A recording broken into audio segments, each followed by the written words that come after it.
La perspectiva eterna nos muestra la profunda importancia de compartir el Evangelio con los perdidos.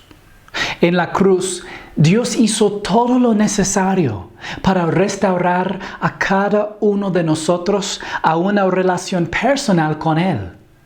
A través de la fe en Cristo, nos reconciliamos personalmente con Dios. Nacemos de nuevo en su familia y nuestro hogar y ciudadanía es el cielo. Como resultado, somos embajadores de Cristo en el mundo. Y el propósito de nuestra embajada es implorar a otros que sean reconciliados con Dios a través de la fe en Cristo. Y eso es lo que vemos en nuestro pasaje de hoy. 2 de Corintios 5, 18 a 21. Y todo esto proviene de Dios, quien nos reconcilió consigo mismo por Cristo y nos dio el ministerio de la reconciliación. Que Dios estaba en Cristo reconciliando consigo al mundo, no tomándoles en cuenta a los hombres sus pecados, y nos encargó a nosotros la palabra de la reconciliación. Así que somos embajadores en nombre de Cristo, como si Dios rogase por medio de nosotros. Os rogamos en nombre de Cristo, reconciliaos con Dios. Al que no conoció pecado, por nosotros lo hizo pecado, para que nosotros fuésemos hechos justicia de Dios en él. Lo primero que dice este pasaje es, y todo esto proviene de Dios, quien nos reconcilió consigo mismo por Cristo y nos dio el ministerio de la reconciliación. Primero, todas las cosas son de Dios. Como dice aquí, proviene de Dios, en el sentido de que Él creó el universo. Como en Génesis 1:1, en el principio creó Dios los cielos y la tierra. Y Colosenses 1:16, que dice, porque en Él fueron creadas todas las cosas, las que hay en los cielos y las que hay en la tierra, visibles y invisibles, sean tronos, sean dominios, sean principados, sean potestades, todo fue creado por medio de Él y para Él. Él también sostiene todas las cosas en el universo. Colosenses 1:17, y Él es antes de todas las cosas, y todas las cosas en Él subsisten. Hebreos dice que Cristo sustenta todas las cosas con la palabra de su poder. Él crea la vida del alma en el momento también de la concepción. Hay evidencias bíblicas y biológicas para la vida en el vientre. La parte de la vida humana que lleva la imagen de Dios es la vida del alma. Salmo 139, 13 a 14 dice, porque tú formaste mis entrañas, tú me hiciste en el vientre de mi madre. Te alabaré, porque formidables, maravillosas son tus obras. Estoy maravillado, y mi alma lo sabe muy bien. Dios te hizo por una razón, conocerlo y tener una relación personal con Él, amarlo y recibir su amor. Hechos 17, 26 a 28. Y de una sangre ha hecho todo el linaje de los hombres, para que habiten sobre toda la faz de la tierra, y les ha prefijado el orden de los tiempos y los límites de su habitación, para que busquen a Dios, si en alguna manera palpando pueden hallarle, aunque ciertamente no está lejos de cada uno de nosotros, porque en Él vivimos y nos movemos y somos, como algunos de vuestros propios poetas también han dicho, porque linaje suyo somos. Dios también hace al creyente una nueva creación en el momento de la fe en Cristo. Todas las cosas son de Dios significa que así como Dios creó directamente el universo, también hace que el creyente en Cristo sea una nueva creación. Este es el mismo que nos reconcilió consigo mismo. Versículo 18. Y todo esto proviene de Dios, quien nos reconcilió consigo mismo por Cristo y nos dio el ministerio de la reconciliación. Reconciliación proviene de una palabra que literalmente significa un intercambio o el ajuste de una diferencia. Se usó en el sentido de restauración al favor. Reconciliación apunta a la eliminación de la barrera del pecado a través de la muerte sustitutiva de Jesucristo. Su muerte por nuestros pecados es lo que hizo posible la restauración y salvación de la humanidad. En su carta a los Romanos, el apóstol Pablo lo dijo de esta manera: porque si siendo enemigos, fuimos reconciliados con Dios por la muerte de su Hijo, mucho más, estando reconciliados, seremos salvos por su vida. En Romanos 5:10. Esto significa que el acto de reconciliar a la humanidad fue realizado por Dios en la cruz. La reconciliación personal con Dios se recibe a través de la fe en Cristo. Colosenses 1:19-21. Por cuanto agradó al Padre, que en él, Jesucristo, habitase toda plenitud, y por medio de él reconciliar consigo todas las cosas, así las que están en la tierra como las que están en los cielos, haciendo la paz mediante la sangre de su cruz. Y a vosotros también, que erráis en otro tiempo extraños y enemigos en vuestra mente, haciendo malas obras, ahora os ha reconciliado. Entonces vemos que Dios hizo lo necesario para restaurar a la humanidad a sí mismo, aunque no toda la humanidad se ha apropiado de su reconciliación. La reconciliación con Dios se hace nuestra cuando respondemos por fe en Cristo. En el momento en que confiamos solamente en Cristo para nuestra salvación eterna, nos reconciliamos personalmente con Dios. En el primer versículo, el apóstol Pablo tiene en mente la reconciliación de todos los creyentes. Dios nos reconcilió consigo mismo. En el siguiente versículo, dice el apóstol Pablo, Dios hizo todo lo necesario para restaurar a toda la humanidad. Versículo 19.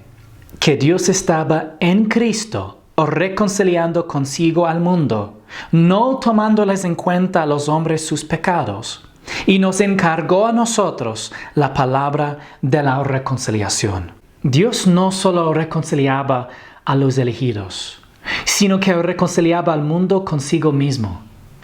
Dios el Padre y Dios el Hijo demostraron de la manera más indiscutible que quieren que la humanidad sea restaurada a una relación personal con ellos.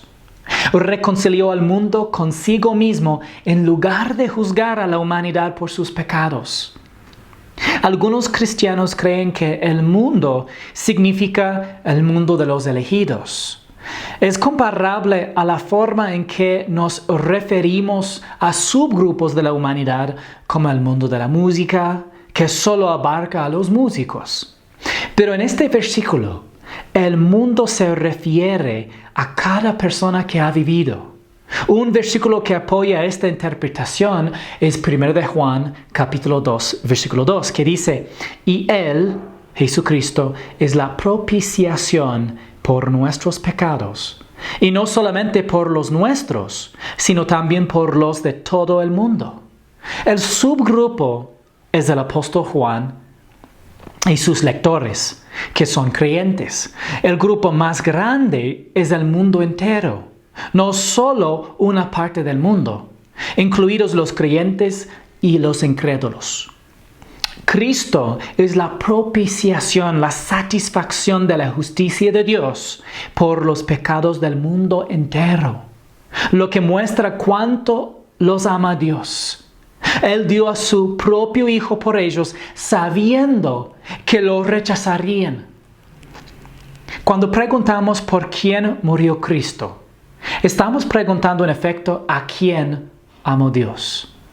Porque Juan 3:16 dice, porque de tal manera amó Dios al mundo, que ha dado a su Hijo unigénito, para que todo aquel que en Él cree no se pierda, mas tenga vida eterna. Una vez más, la palabra reconciliar significa intercambiar o ajustar una diferencia en el sentido de restaurar al favor. La obra de reconciliación de Cristo para el mundo fue la primera mitad del gran intercambio. Cristo recibió los pecados de toda la humanidad. La segunda mitad del gran intercambio es el hombre que reciba la justicia de Cristo. La primera mitad hace posible la segunda mitad, y Dios lo hizo posible para cada hombre, mujer y niño que haya vivido. Dice, no tomándoles en cuenta a los hombres sus pecados. En la cruz, en lugar de juzgar al mundo, juzgó a su propio Hijo. Juan 3:17 dice, porque no envió Dios a su Hijo al mundo para condenar al mundo, sino para que el mundo sea salvo por Él. Si el Hijo hubiera venido al mundo para condenar al mundo, entonces toda la humanidad habría sido condenada. Pero debido a que vino a salvarnos a través de su propio sacrificio, entonces la única razón por la que alguien está condenado es por rechazar a Cristo. Juan 3:18, el que en Él, Jesucristo, cree, no es condenado. Pero el que no cree, ya ha sido condenado, porque no ha creído en el nombre del unigénito Hijo de Dios. El argumento filosófico más popular contra Dios es que si fuera realmente bueno, entonces no permitiría el mal y el sufrimiento en el mundo. Pero si Dios no permitiera el mal en el mundo, entonces Él no nos permitiría existir, porque todas las personas son malos en sus corazones. Marcos 7:21-23 dice, porque de dentro, del corazón de los hombres salen los malos pensamientos, los adulterios, las fornicaciones, homicidios, los hurtos, las avaricias, las maldades, el engaño, la lascivia, la envidia, la maledicencia, la soberbia, la insensatez. Todas estas maldades de dentro salen y contaminan al hombre. El problema no es el entorno, sino es lo interno. Cualquier persona con conciencia puede reconocer que piensa y hace el mal, por cuanto todos pecaron y están destituidos de la gloria de Dios, dice Romanos 3:23. Mentimos, robamos, lastimamos, rompemos, odiamos y permitimos que las cosas reemplacen a Dios en nuestros corazones. La realidad es que todos somos irremediablemente pecaminosos. Qué maravilloso entonces que Dios no nos juzgara en la cruz. En cambio, juzgó a nuestro Salvador. Mateo 18:11 dice, porque el Hijo del Hombre ha venido para salvar lo que se había perdido. Como resultado de haber sido reconciliados personalmente, las Escrituras dicen que somos embajadores de Cristo. Versículo 20. Así que somos embajadores en nombre de Cristo. Como si Dios rogase por medio de nosotros. Os rogamos en nombre de Cristo. Reconciliaos con Dios. Ahora que el creyente en Cristo es una nueva creación, también tiene el privilegio y la responsabilidad de ser un embajador de aquel que lo reconcilió con Dios. Las conclusiones de los dos versículos anteriores fueron: nos dio el ministerio de la reconciliación y nos encargó a nosotros la palabra de la reconciliación respectivamente. Recibir el ministerio de reconciliación como un regalo es una consecuencia de haberse apropiado personalmente de la obra de reconciliación de Dios a través de la muerte de su Hijo. Del mismo modo, la responsabilidad de compartir el mensaje de la provisión de restauración de Dios a la humanidad es una consecuencia de haber experimentado personalmente la restauración. Un embajador es un diplomático acreditado enviado por un país como su representante oficial en un país extranjero. Y eso es esencialmente lo que el apóstol Pablo llama el creyente. Por así decirlo, el creyente en Cristo es un diplomático acreditado del cielo, como representante oficial ante el mundo. Los corintios estaban familiarizados con los embajadores.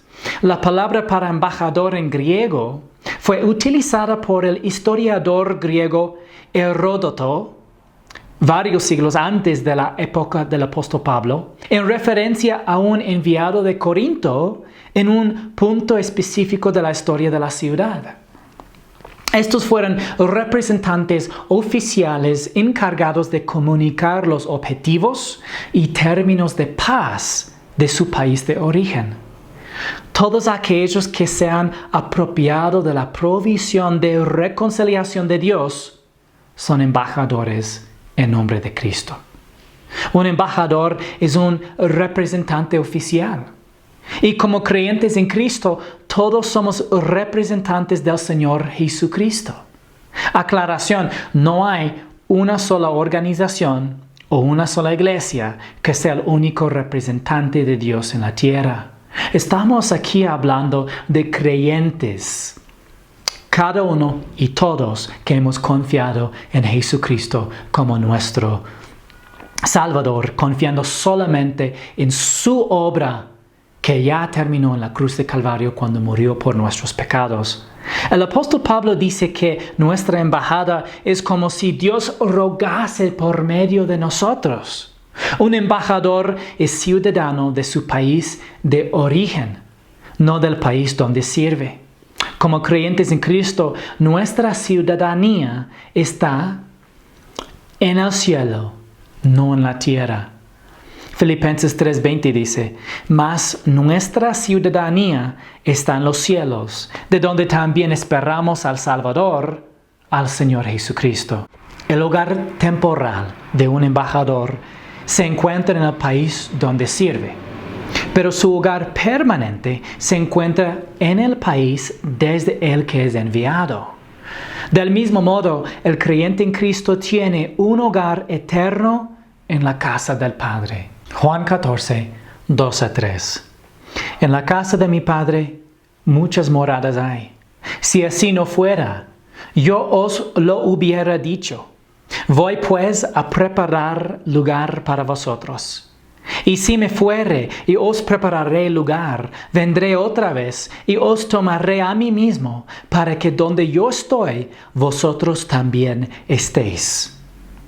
Un embajador no se preocupa por su propia reputación, sino por la reputación de su nación y su autoridad. Como creyentes en Cristo, no nos preocupa nuestra reputación, sino la de Cristo. Un pastor describió nuestro papel como el de una lupa, cuyo propósito es mostrar los detalles de otra cosa. De manera similar, nuestro papel es magnificar y mostrar la persona de Cristo. Juan el Bautista dijo, el que tiene la esposa es el esposo, mas el amigo del esposo, que está a su lado y le oye, se goza grandemente de la voz del esposo. Así pues, mi gozo está cumplido. Es necesario que Él crezca, pero que yo mengüe. En Juan 3, 29 a 30. Tendremos motivos para alegrarnos cuanto más veamos el nombre de Cristo magnificado, porque es por eso que Dios nos ha dejado aquí. El apóstol Pablo describe la embajada de dos maneras. Uno es el ministerio de la reconciliación. Nuestro servicio implica la restauración de otros a una relación correcta con Dios. Y dos, la palabra de la reconciliación.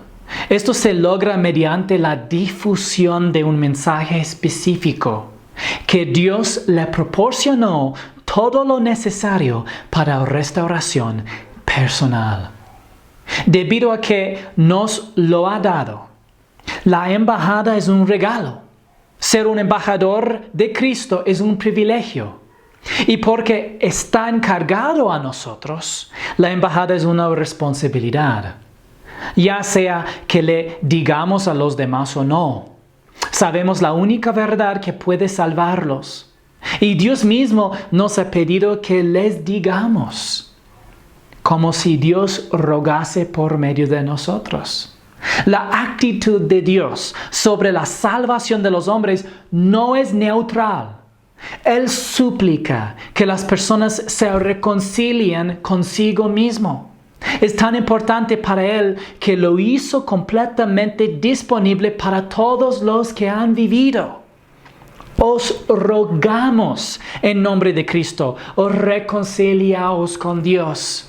Si bien puede haber diferentes formas de presentar el Evangelio, el mensaje es urgente. El apóstol Pablo y sus compañeros rogaron a las personas que se reconciliarán con Dios. No significa que Dios quiera forzar la salvación a las personas. Significa que realmente se preocupa por sus almas. Os rogamos en nombre de Cristo. Debido a que el creyente en Cristo sabe que Dios ha hecho todo lo necesario para restaurar la relación de la humanidad con Él, y porque Él se ha apropiado personalmente de la reconciliación por fe, disfrutando la relación personal con Dios, ahora ruega a otros que se reconcilien también. ¿Conoces a alguien con quien puedas orar por la oportunidad de compartir el Evangelio? Hay personas a las que solo tú puedes llegar. Personas que te conocen y confían en ti. Puedes decirles esto. Al que no conoció pecado, Jesucristo, por nosotros lo hizo pecado, para que nosotros fuésemos hechos justicia de Dios en Él. El contenido del mensaje de reconciliación es el contenido del gran intercambio. Al que no conoció pecado, por nosotros lo hizo pecado. En primer lugar, se requiere un sustituto perfecto. En el Antiguo Testamento, esto fue prefigurado por corderos sin mancha, que fueron sacrificados por los pecados de la gente. Pero un cordero no podía quitar el pecado. Hebreos 10:4, porque la sangre de los toros y de los machos cabríos no puede quitar los pecados. Solo un hombre podía ocupar el lugar de la humanidad. Como a través del pecado de Adán, la humanidad cayó en pecado y muerte, fue necesario que otro representante de la humanidad muriera por los pecados de la humanidad, reemplazando a Adán y redimiendo a la raza humana. El problema es que todos los hombres son pecadores y cada hombre tiene una deuda que no puede pagar. ¿cuánto menos podría pagar la deuda de otro? El culpable debe morir por su propia culpa, como dice en Ezequiel 18:20. El alma que pecare, esa morirá. El endeudado debe pagar su propia deuda. Entonces era necesario que aquel que no tenía deudas y que no tenía culpa, pero que era aún un hombre, tomara el lugar de todos los hombres. En toda la historia humana, no hubo nadie que cumpliera ese estándar perfecto hasta que Dios se hizo hombre. Dios existió eternamente en 3 personas. En el Nuevo Testamento, Dios se ha revelado a sí mismo como Padre, Hijo y Espíritu Santo. Fue el Hijo quien cumplió la voluntad del Padre al hacerse hombre, vivir una vida sin pecado y morir en la cruz por los pecados del mundo. Él fue tentado en todo según nuestra semejanza, pero sin pecado. Como dice en Hebreos 4:15, la humanidad de Jesucristo fue perfecta, santa y irreprensible. Por lo tanto, no tenía deuda de pecado ante Dios. Entonces, Él pagó una deuda que no debía, porque teníamos una deuda que no podíamos pagar. Dios no acepta nuestra justicia. Es como trapos sucios a su vista. Y a pesar del hecho de que el hombre trata de hacer que lo bueno supere a lo malo, la paga del pecado no son buenas obras, es la muerte. Ese es el precio que Jesucristo pagó por nosotros, para que nosotros fuésemos hechos justicia de Dios en Él. Él tomó nuestros pecados sobre sí mismo, para poder ofrecernos libremente su justicia. No sé qué es más asombroso, que Cristo tomó todos mis pecados o que me acredita su justicia. Cuando ponemos nuestra fe en Cristo, somos declarados justos ante Dios. En lugar de ver nuestro pecado, Dios ve la justicia de Cristo y somos aceptados en Él. Si crees en Cristo, entonces ya conoces la libertad de ser reconciliados con Dios y aceptado en Cristo. Hay personas en tu vida que todavía no saben que pueden ingresar al gran intercambio. Te animo a que le preguntes a Dios cómo puedes hacerle saber sobre el don de la vida eterna que Jesucristo les ofrece hoy. Padre en el cielo, nosotros no tenemos palabras para dar gracias por la salvación que nosotros tenemos, por el gran intercambio en que Jesucristo recibió todos nuestros pecados en la cruz y murió en nuestro lugar, en que nosotros ahora hemos recibido su justicia solamente por haber creído en Él, confiado en Él y su obra redentora que ya terminó en la cruz. Padre, pedimos que podamos ser como la lupa que magnifica y hace más claro para observar a las cosas, pero a Jesucristo, para que simplemente podamos demostrar a Jesucristo, representarlo ante ese mundo y llamar toda la atención a nuestro Salvador, para que Él sea glorificado. Es en el nombre de Jesucristo que oramos. Amén. La gracia y paz de nuestro Señor y Salvador sea contigo.